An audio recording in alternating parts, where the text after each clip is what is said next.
3 clavos ensartan a Dios, burlado en la cruz, tiznado de sangre y pena. Piel exangüe, blanca, de luna llena, boca sin aire, ojos entrecegados, retazos de un martirio despiadado cubren su cuerpo de fuerza serena. Brutal llaga proclama la condena en silencio. Ya yerto, derribado. Ece homo que perturba la conciencia. Alma herida, aflicción desgarradora.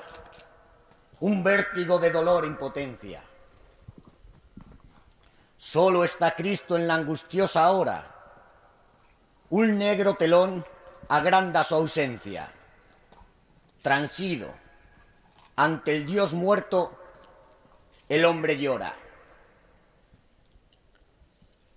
Con vuestra licencia, Señor, hemos hecho saber que al mediodía de hoy, Viernes de la Cruz, ante todas las autoridades locales, cofradías penitenciales y pueblo fiel congregados en esta santa plaza mayor, expondrá las 7 palabras que Cristo nuestro bien dijo desde la cruz el reverendísimo señor don Antonio Pelayo Bombín, sacerdote.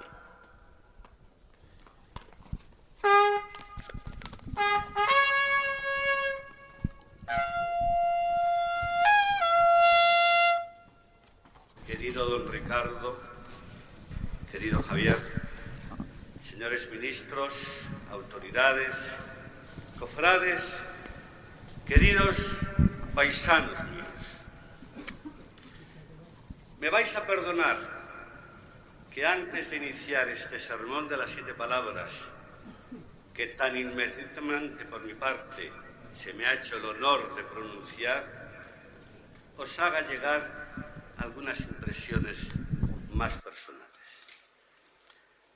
La primera, la más evidente, la que estáis notando, pues es la gran emoción que me embarga al verme en este púlpito, teniendo ante mis ojos el imponente espectáculo de la Plaza Mayor de mi querida ciudad de Valladolid, con la presencia de autoridades, cofradías y estos imponentes pasos que representan nuestra mejor tradición artística y religiosa.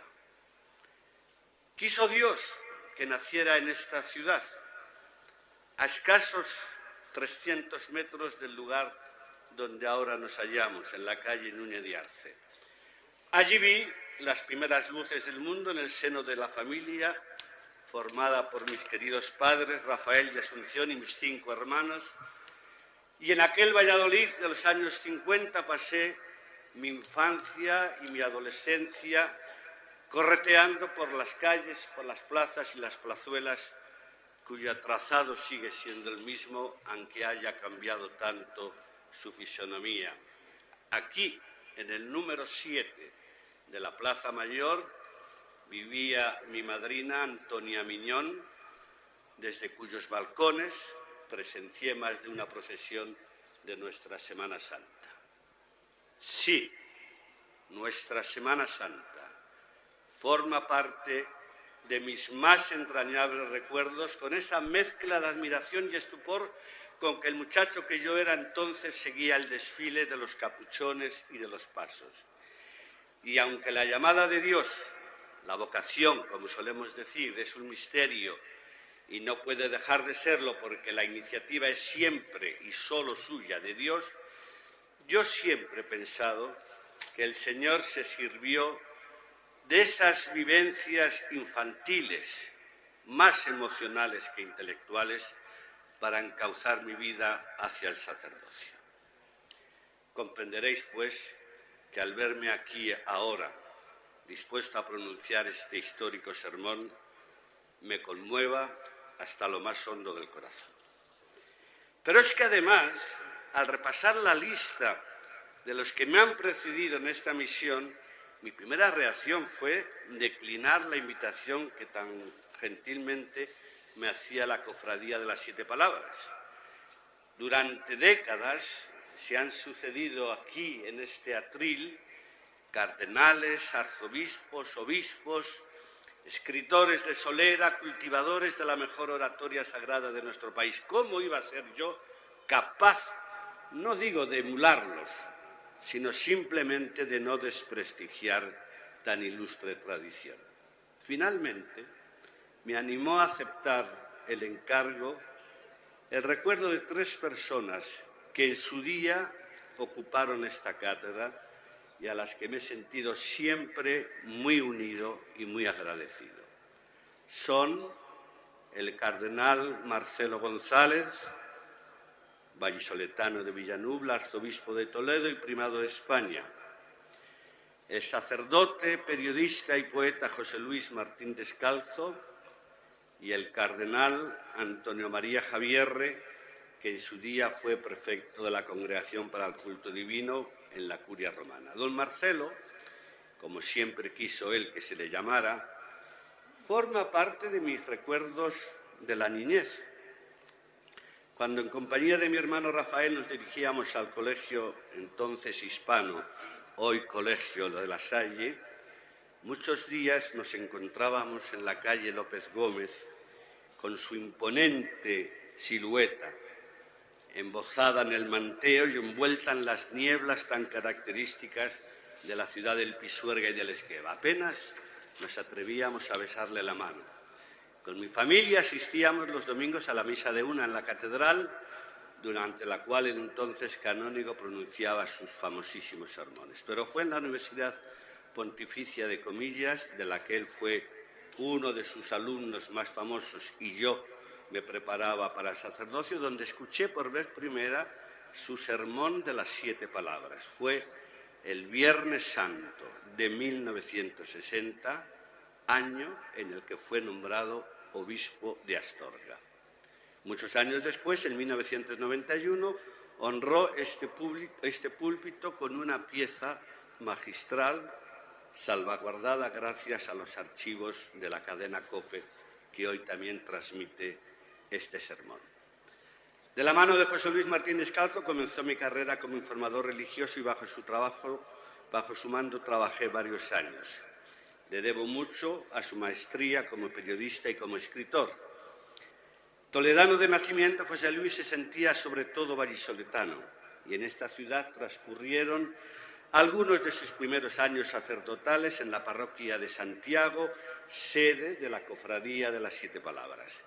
Era lógico que a un sacerdote que ya había ganado el premio Nadal con la novela La frontera de Dios, se le encomendase primero el pregón de la Semana Santa en 1978 y años más tarde un sermón vehemente, encendido y ardiente como era él. Cardenal Antonio María Javierre, al que tuve el privilegio de tratar intensamente en Roma, es una de las personas más puras que yo he conocido.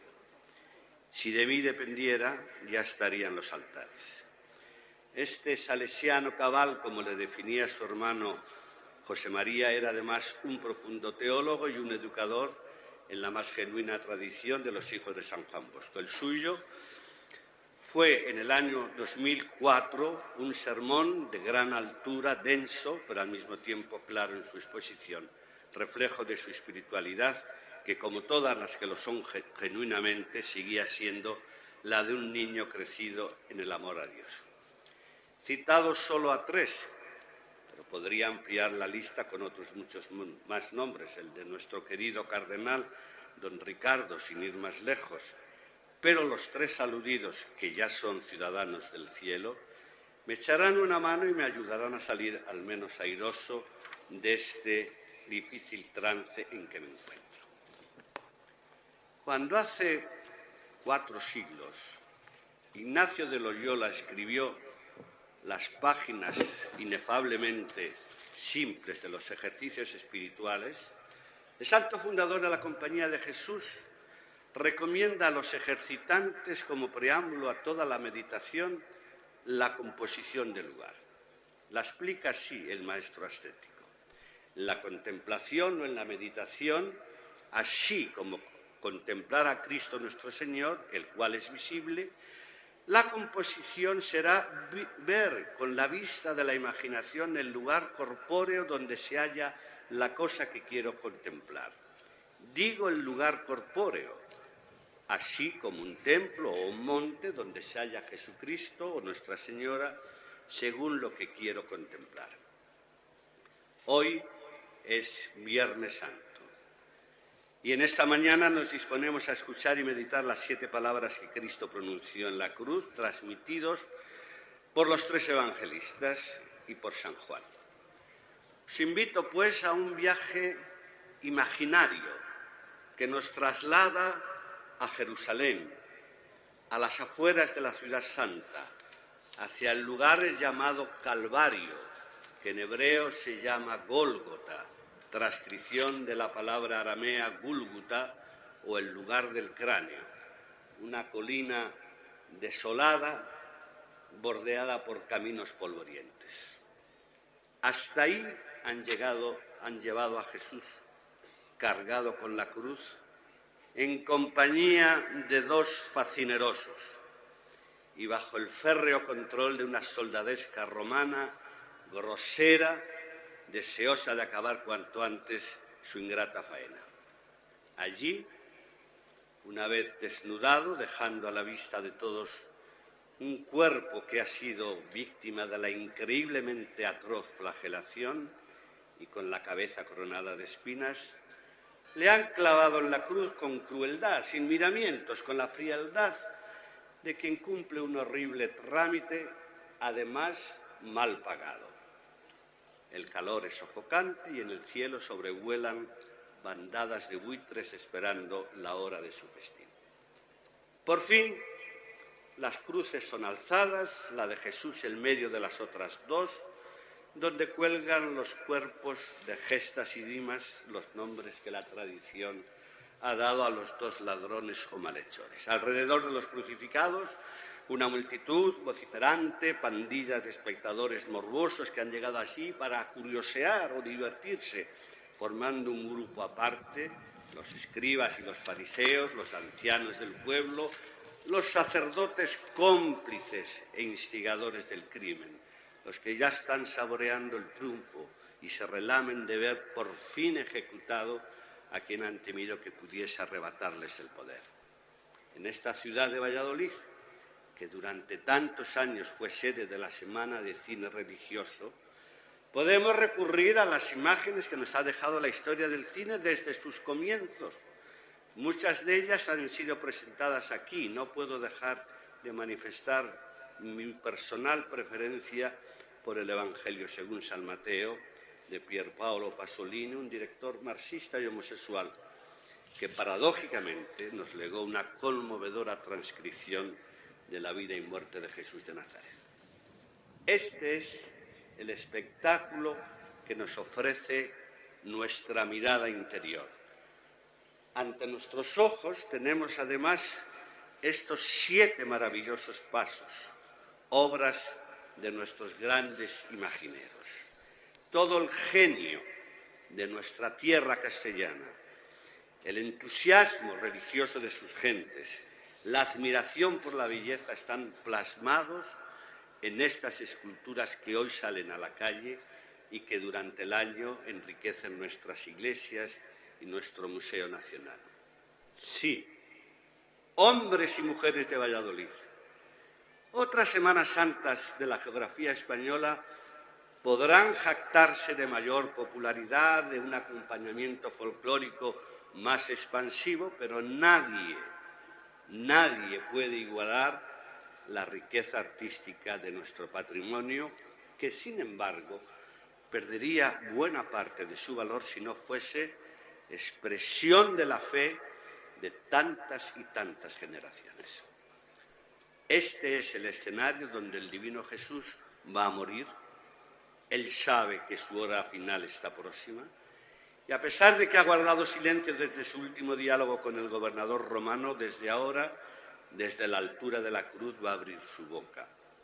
de la que durante 3 años han salido palabras de vida eterna. Estas son, queridos hermanos y hermanas, las 7 palabras de Cristo en la cruz. No las oigamos como un testimonio histórico, como un acta notarial, sino como palabras dichas pensando también en nosotros, en cada uno de nosotros. Y ya que para salvarnos a todos, sin excepción, el Señor entregó su vida, desearía que entendieseis este sermón no como un acto de lucimiento personal, sino como una humilde ayuda para acercaros a todos y a todas a cada una de las 7 palabras como si hubieran sido pronunciadas, sí, hace 2000 años, pero cuyos ecos y significados llegan hasta hoy y hasta ese mismo momento en que nos encontramos todos juntos aquí, meditándolas en esta Plaza Mayor. Pido a la Virgen, a María nuestra Madre, Señora de los Dolores, ayuda para que mis palabras torpes ayuden vuestra reflexión.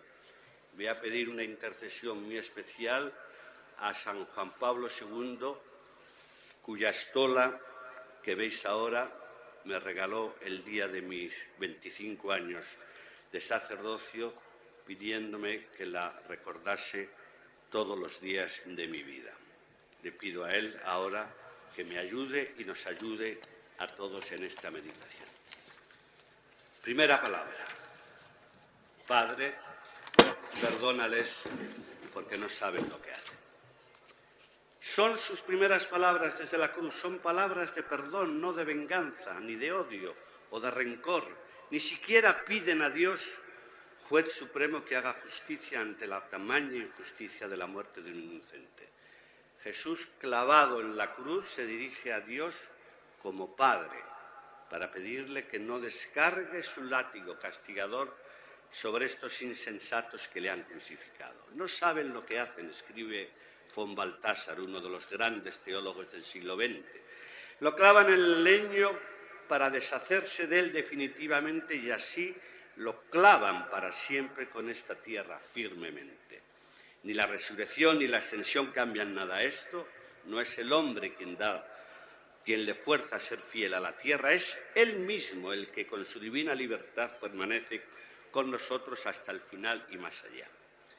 No saben lo que hacen, suspira Jesús, mientras sus ojos, oscurecidos por la sangre a borbotones y con su frente coronada de espinas, apenas divisan la horrenda turba que asiste a su ejecución. Quizás no sabían lo que hacían los romanos, los soldados romanos, simples ejecutores materiales del más horrendo crimen de la historia. Quizás Anás y Caifás, y con ellos la casta de sacerdotes y escribas corrompidos y corrompedores, eran incapaces de comprender la magnitud del error que estaban cometiendo. Quizás el gobernador Poncio Pilato, asaltado por sus miedos, por sus cobardías, pensó que había tomado la solución políticamente correcta, aunque estuviese convencido de la inocencia del Nazareno. Quizás Judas podía justificar su traición por la decepción que había sufrido en sus ansias de liderar una revuelta contra los invasores romanos. Quizás en aquella multitud vociferante y blasfema no había más que sádicos deseos de divertirse con la desgracia ajena y de matar la tarde con un espectáculo que no se veía todos los días. Quizás.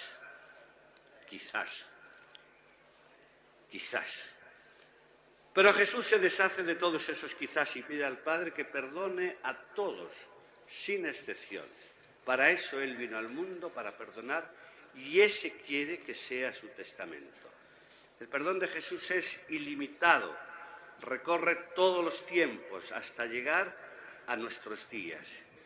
Tampoco le impide perdonar la magnitud y la gravedad de nuestros pecados, porque también los hombres y mujeres de hoy no saben lo que hacen, no sabemos lo que estamos haciendo. No saben lo que hacen esos científicos que juegan con la vida humana como si fuera un objeto, un producto que se puede manipular, transformar, vender, alquilar. Esos sabios que en sus laboratorios ya pueden clonar el ser humano, privándole de su verdadera naturaleza de hombre libre y de criatura nacida del amor entre un hombre y una mujer. No, seguramente no saben lo que hacen los que trafican con los seres humanos, incluso con los niños, los que les arrojan en miserables pateras al mar, expuestos a todos los peligros, con la única esperanza de dejar atrás un pasado de hambre, de violencia, de muerte. Muchos de ellos, demasiados, acabarán en el fondo del mar, convertido así en el más cruel de todos los cementerios.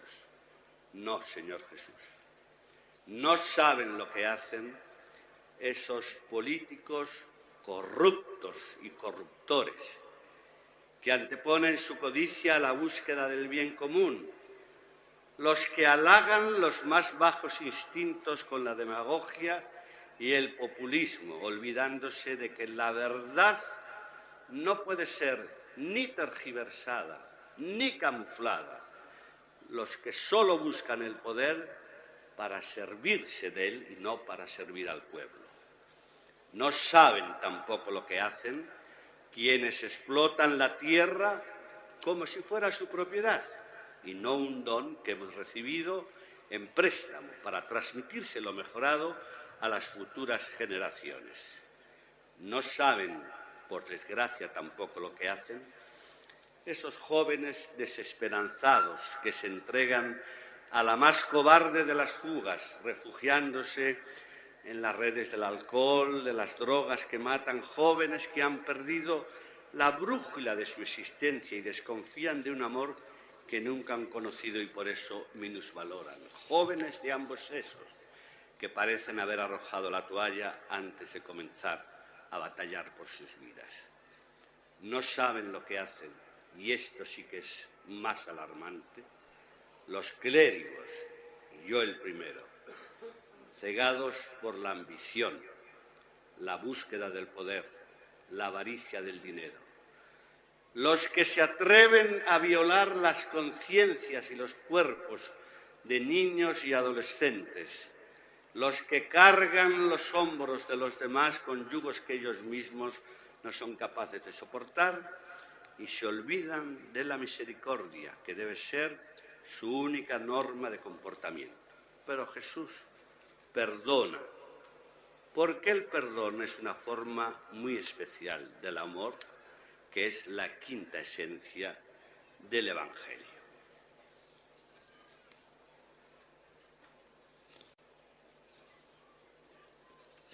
Segunda palabra. Y Jesús le dijo, en verdad te digo, hoy estarás conmigo en el paraíso. Palabra sublime, clave de nuestra esperanza. Los dos ladrones, los evangelistas Mateo y Marcos, le califican con una palabra griega, lestes, que quiere decir bandidos o malhechores, el mismo término que usa Juan para hablar de Barrabás. Es decir, tal vez no fueran simples salteadores de caminos, sino miembros de alguna organización de insurrectos contra el poder romano y por eso condenados a la pena capital. Jesús está en medio de ellos. Sobre su cabeza Pilatos ha querido poner una inscripción en las tres grandes lenguas de entonces que le proclama rey. Sí, la cruz es su trono y desde él domina como verdadero rey, pero de una manera que ni el gobernador romano ni los siniestros miembros del Sanedrín habían podido nunca imaginar. Tampoco ellos, Dimas y Gestas, alcanzaban a comprender el significado de esa inscripción, Jesús Nazareno, Rey de los judíos. Era una ironía, una farsa, una última y macabra broma. Las reacciones de uno y de otro son completamente distintas. El mal ladrón se desespera al ver definitivamente derrumbadas sus ambiciones, no acepta verse condenado a morir en un suplicio infame. Se suma a los sarcasmos de la turba, insulta, provoca, blasfema. Jesús calla y no le responde. El buen ladrón, por el contrario, es consciente de sus culpas, considera su condena, la muerte que le espera, como un justo castigo por sus fechorías y reconoce que su compañero de suplicio es harina de otro costal, como decimos en estas tierras castellanas. Y entonces, movido por una fuerza que ni él mismo sabe definir de dónde proviene, sale de sus labios ensangrentados esta bellísima oración. Jesús le dice al Señor, llamándole por su nombre, acuérdate de mí cuando vayas a tu reino.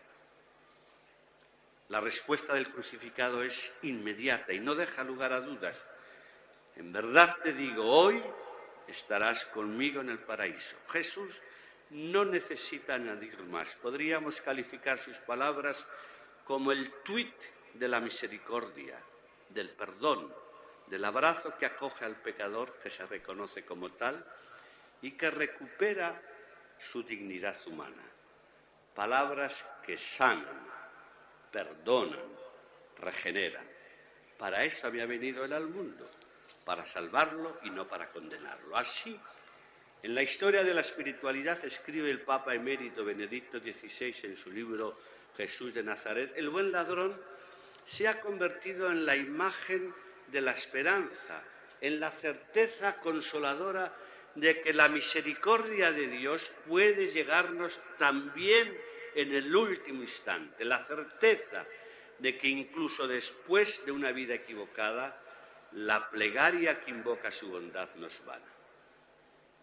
Lo que sucede es que nosotros somos tan duros, nuestro corazón es tan de piedra, tan reacio a perdonar, que no nos atrevemos a decir esa equívoca frase, sí, yo perdono, pero no olvido. No somos capaces de olvidar el daño que nos han hecho, pero sí olvidamos con frecuencia el daño que hemos hecho o seguimos haciéndonos los unos a los otros, prisioneros de nuestra subjetividad.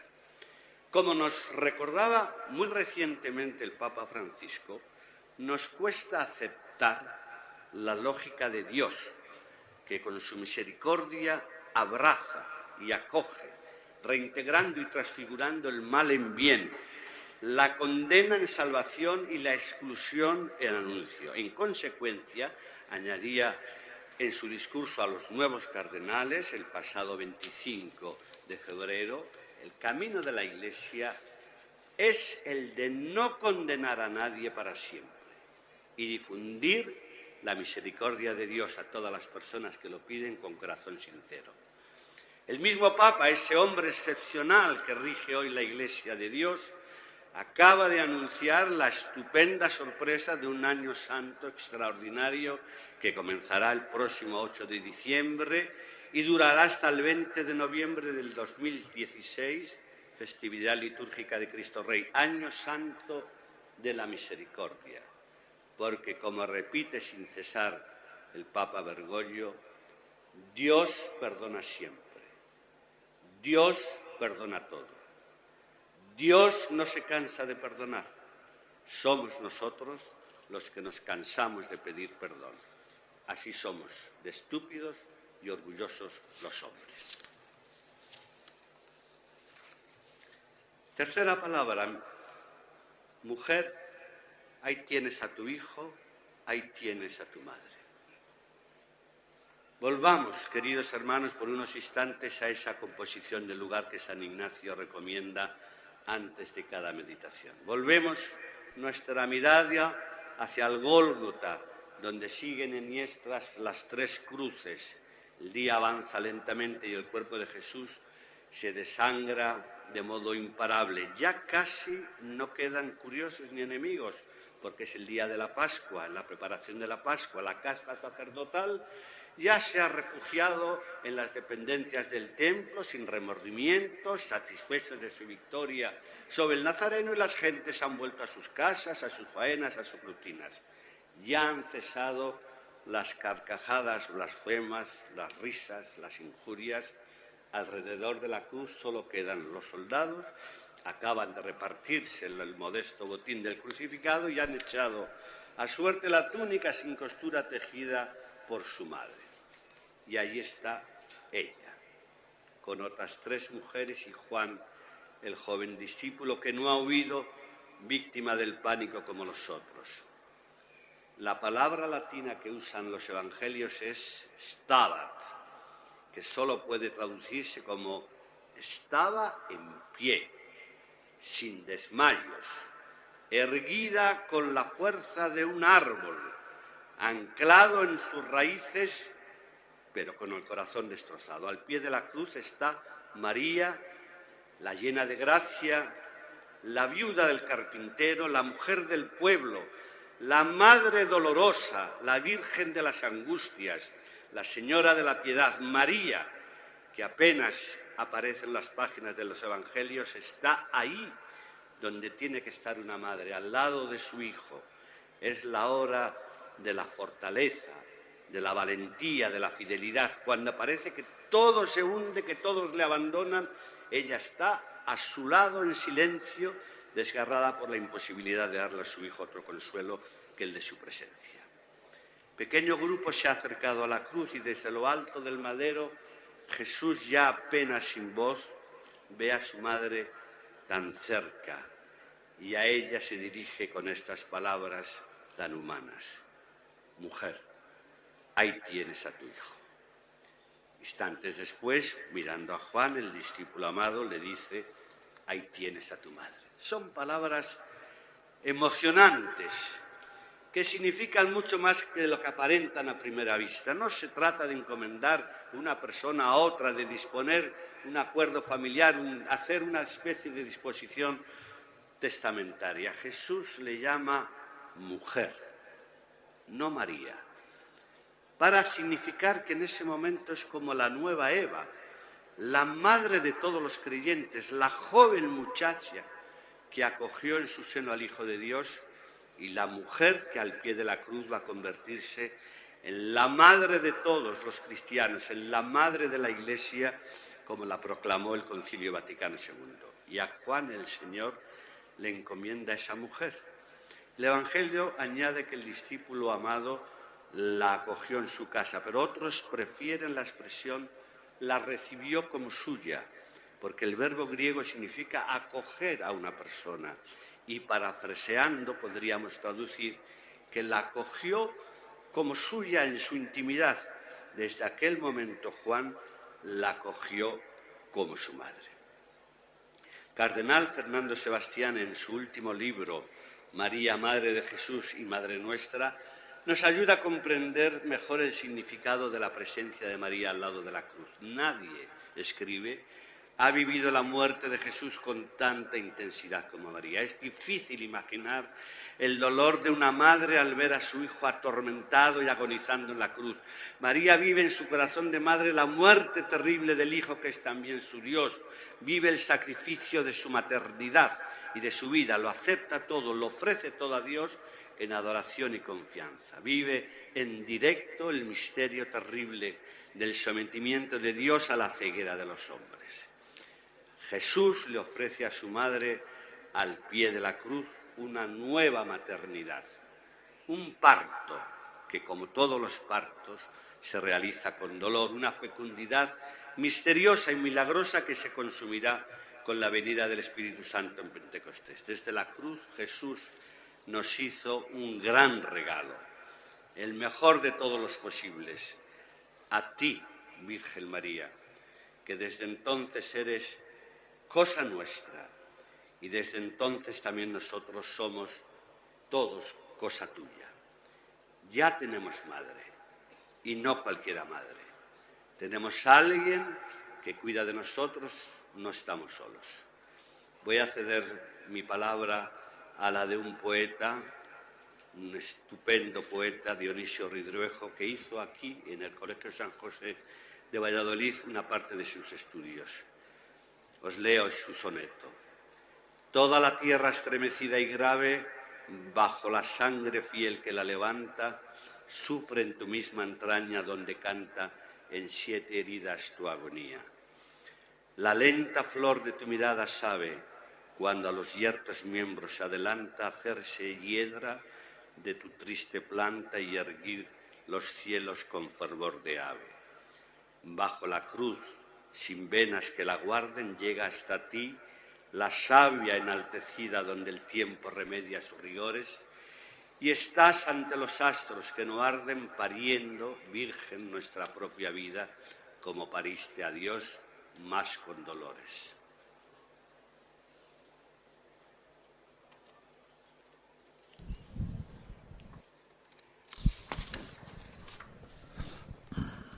Dios mío, ¿por qué me has abandonado? La cuarta palabra pronunciada por Cristo en la cruz es la más dramática, la más enigmática, la que más problemas ha planteado a los teólogos y comentaristas. Más que una frase, es un grito que taladró los cielos y la tierra. Es un grito de rebeldía, de desesperación, es una acusación, un reproche, una queja. ¿Cómo es posible que el Hijo de Dios, con el que forma una unidad perfecta e indestructible, pueda sentirse abandonado por el Padre? Es un conflicto entre la humanidad de Cristo, que sufre hasta lo intolerable, y su divinidad impasible.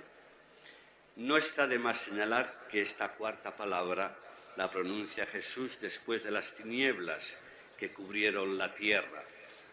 Durante 3 horas la oscuridad hizo palidecer la luz del sol. En la lógica divina era natural que la luz desapareciese cuando estaba a punto de morir quien, en expresión del evangelista Juan, era la luz del mundo. Cardenal Carlo María Martini, uno de los grandes biblistas de nuestro tiempo, califica estas palabras de Cristo como sobrecogedoras y asegura que desde hace 2000 años la teología trata de explicarlas. Jesús, escribe el sabio jesuita que fue arzobispo de Milán, se encuentra en oscuridad, la oscuridad más profunda, y la vive por nosotros, para ayudarnos a comprender que incluso cuando no encontramos en esa oscuridad, cuando nos encontramos en esa oscuridad, no todo está perdido, sino que al contrario, es el comienzo de la salvación. Como dice San Pablo, Jesús nos rescata del pecado y de la maldición, asumiendo la condición de pecador, que es la lejanía de Dios, con la diferencia de que el pecador no es consciente de su condición porque es prisionero de los bienes efímeros del mundo.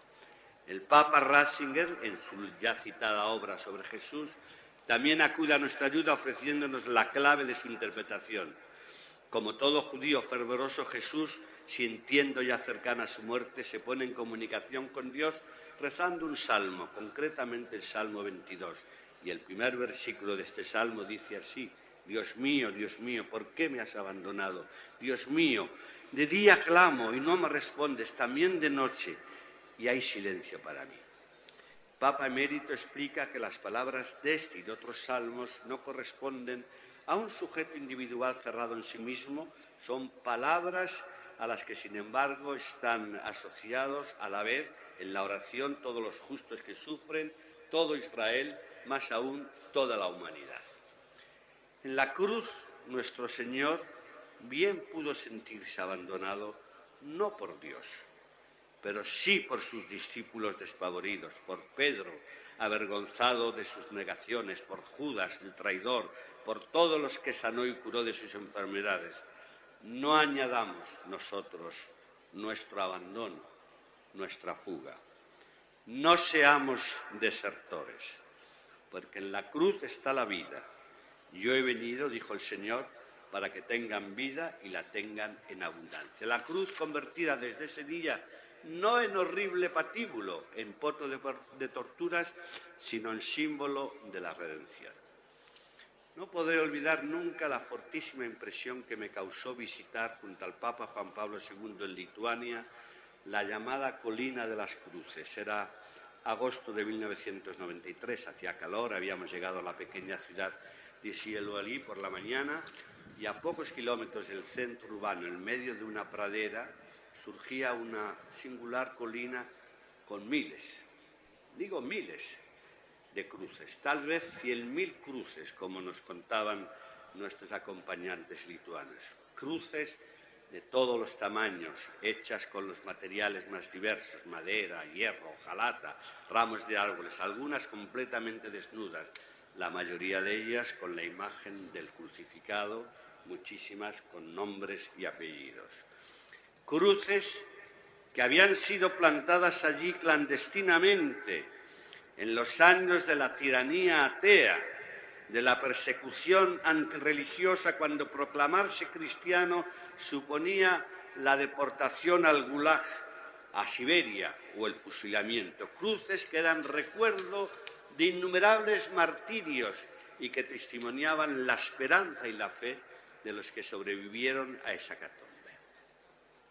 La cruz del martirio y de las enfermedades, de la pobreza, del abandono, de la desolación, que en un día se convertirán en resplandor y resurrección.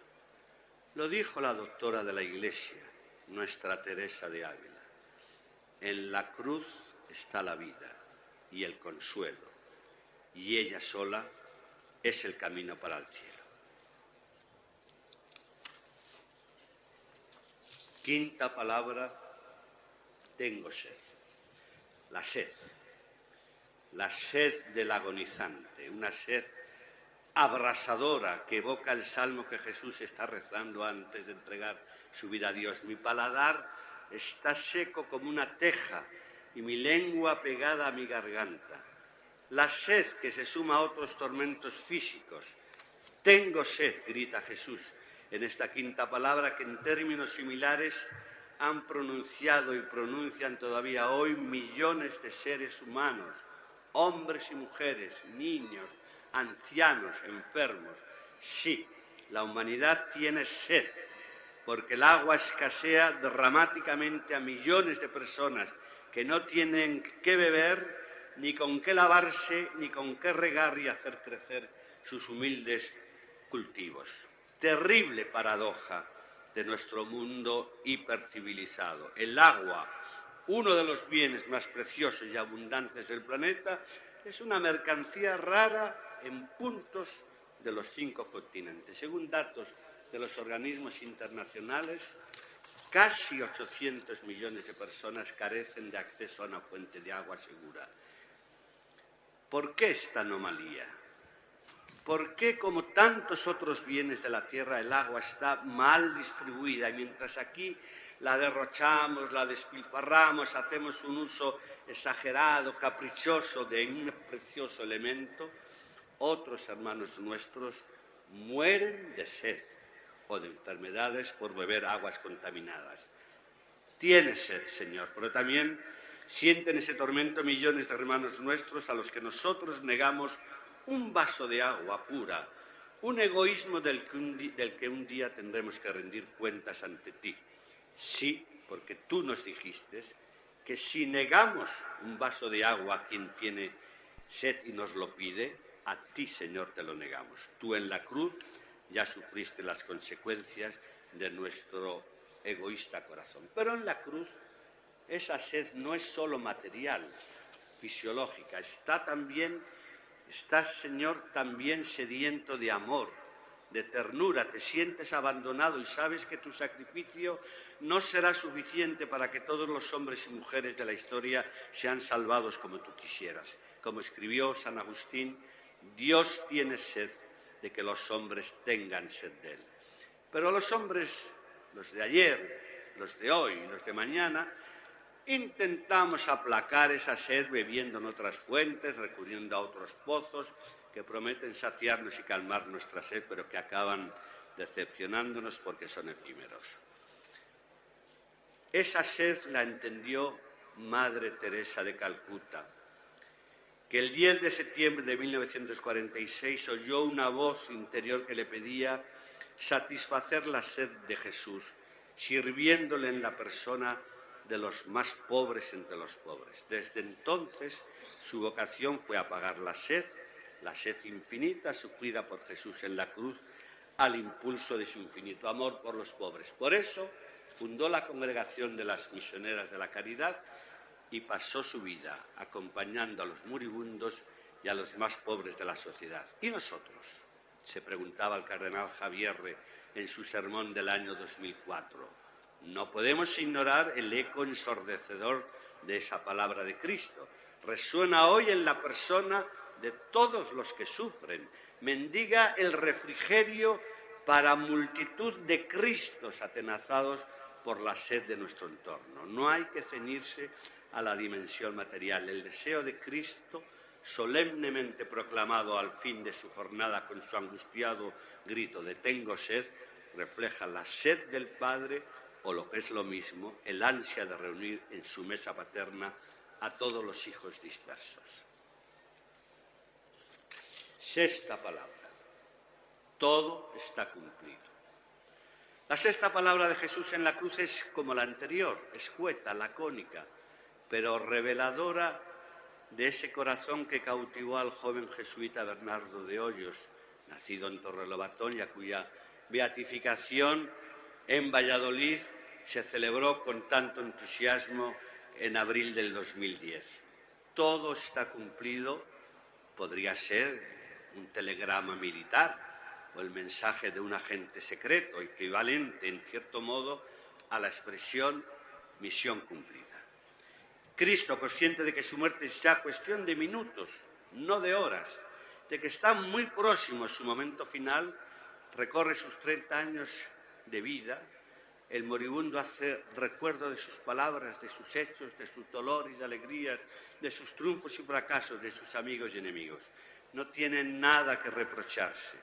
Se ha limitado a cumplir la voluntad del Padre que le envió sin desviarse en una línea, rechazando con energía las diabólicas tentaciones de Satanás en el desierto y las no menos satánicas propuestas de Pedro para convertir el mesianismo político, su entrega y su sacrificio. Un reino, el suyo, que no es de este mundo, un reinar que es servir, una cruz que se transforma en trono, porque, como afirma el prefacio del segundo domingo de Cuaresma, solo a través de la pasión podremos llegar a la gloria de la resurrección.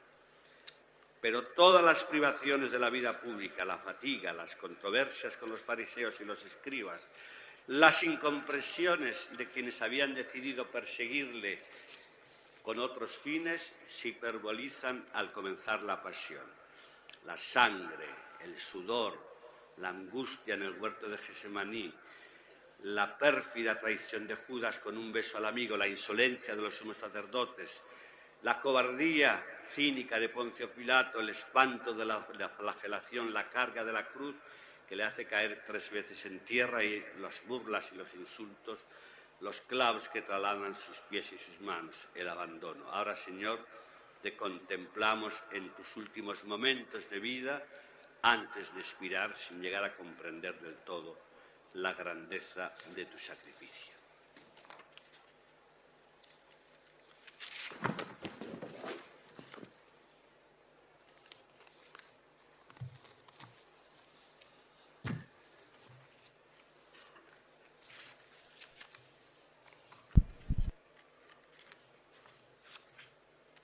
Séptima palabra. Padre, en tus manos encomiendo mi espíritu. La primera y la séptima palabra de Cristo en la cruz comienzan con una exclamación: Padre. Padre, perdónales porque no saben lo que hacen. Padre, en tus manos encomiendo mi espíritu. No es una coincidencia fortuita, porque la identidad de Jesús es estar con el Padre, y solo esa relación Padre e Hijo explica su vocación. La palabra Padre en boca de Jesús aparece por vez primera en el Evangelio de Lucas, cuando el adolescente de 12 años, al que María y José buscaban con angustia, le responde: ¿por qué me buscabais? ¿No sabíais que debo ocuparme de las cosas de mi Padre? Jesús la repite en la cruz por última vez para que comprendamos que esa es la raíz profunda de su misión. Pocas horas antes, en la dramática oración del huerto de Getsemaní, empapado en sudor y sangre, Jesús había rogado al Padre: si quieres, aparta de mí este cáliz, pero no se haga mi voluntad sino la tuya. El evangelista Lucas nos dice que entonces se le apareció un ángel del cielo que le confortaba. Ahora, en el leño de la cruz, no ha tenido ese consuelo, pero su alma está tranquila porque sabe que su Padre Dios le espera con los brazos abiertos, con un beso en la frente. Jesús muere. muere con la paz de los justos, con la seguridad de que su muerte significa la salvación del mundo, porque Él muere para salvarnos y muere por nuestros pecados. Lo explica con lucidez, con la lucidez de su alto magisterio teológico, Olegario González de Cardenal. Jesús murió porque unos se pusieron contra Él y sobre todo porque nadie se arriesgó en favor de Él. La conciencia de que hacemos el mal y omitimos el bien cada uno en su tiempo ha llevado a descubrir que todos somos culpables de la muerte de Cristo. Los hombres no saben lo que hacen contra Él, pero Él sí sabe lo que hace por ellos. Jesús no muere desesperado ni abandonado por Dios, como han querido sostener algunos teólogos modernos. Por el contrario, muere consciente de que su muerte es la expresión de la coherencia de su vida, que mantiene su entrega al reino hasta el final y la confianza en Dios y la fidelidad a los hombres. Y como ejercicio supremo de caridad, muere ajusticiado como un esclavo. La muerte que tanto nos espanta, que nubla nuestros falsos horizontes de felicidad, esa muerte que quisiéramos desterrar, alejar, aniquilar, borrarla de nuestro calendario vital. Vano empeño, porque nuestra vida sigue un camino que más tarde o más temprano nos conducirá a esa muerte. Bien lo entendieron nuestros antepasados castellanos, no voy a recordar aquí las coplas de Jorge Manrique a la muerte de su madre, y la aceptaron con ancestral sabiduría, reforzada por su fe, fuerte como un roble. Ya en pleno éxtasis amoroso, Santa Teresa, de nuevo vuelvo a citarla, escribe sus inmortales versos: vivo sin vivir en mí, y tan alta vida espero que muero porque no muero. Quisiera terminar esta meditación de las 7 palabras de Cristo en la cruz. Mi único deseo es que mi oratoria torpe no os haya impedido escuchar en vuestros corazones el mensaje que contienen y la esperanza que nos transmiten. Al acabar su sermón de las 7 palabras en el año 91, don Marcelo hizo un emocionante llamamiento a todos los que le escuchaban.